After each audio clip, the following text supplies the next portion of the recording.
ഞാൻ ഇപ്പോൾ പറയാൻ പോകുന്നത് വാട്സപ്പ് എങ്ങനെ സുരക്ഷിതമായിട്ട് ഉപയോഗിക്കാം എന്നതിനെ പറ്റിയാണ് ഇപ്പോൾ പറയാൻ പോകുന്നത്. അതിനായി 2 സ്റ്റെപ്പ് വെരിഫിക്കേഷൻ എനേബിൾ ചെയ്യണം. അതെങ്ങനെയാണ് ചെയ്യേണ്ടതെന്നാണ് പറയാൻ പോകുന്നത്. അതിനെ ആദ്യം വാട്സപ്പിൽ കയറി സെറ്റിങ്സ് ഓപ്പൺ ചെയ്ത് അതിൽ അക്കൗണ്ട് എടുത്ത് അതിൽ 2 സ്റ്റെപ്പ് വെരിഫിക്കേഷൻ എനേബിൾ ചെയ്യുക. അതിനുശേഷം 6 അക്ക പിൻ സജ്ജമാക്കുക.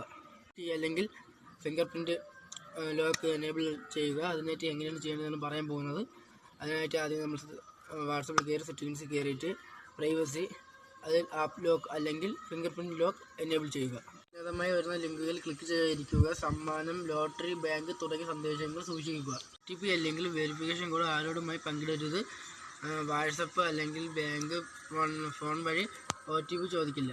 വാട്സപ്പ് അപ്ഡേറ്റ് ചെയ്ത് വയ്ക്കുക. പുതിയ സുരക്ഷാ അപ്ഡേറ്റുകൾ ലഭിക്കും. ലിങ്ക് ഡിവൈസ് പരിശോധിക്കുന്നത് എങ്ങനെയാണെന്ന് പറയാൻ പോകുന്നത്. ആദ്യം വാട്സപ്പിൽ കയറി സെറ്റിങ്സ് ഓപ്പൺ ചെയ്ത് ലിങ്ക് ഡിവൈസ് എടുക്കുക. അതിൽ അറിയാത്ത വലിയ ഉപകരണം കിടന്നാൽ ഉടൻ ലോഗൗട്ട് ചെയ്യുക.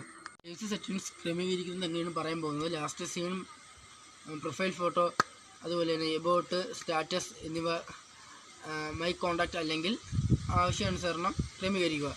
ഇത് ചെയ്താൽ വാട്സപ്പ് അക്കൗണ്ട് കൂടുതലായി സുരക്ഷിതമാകും.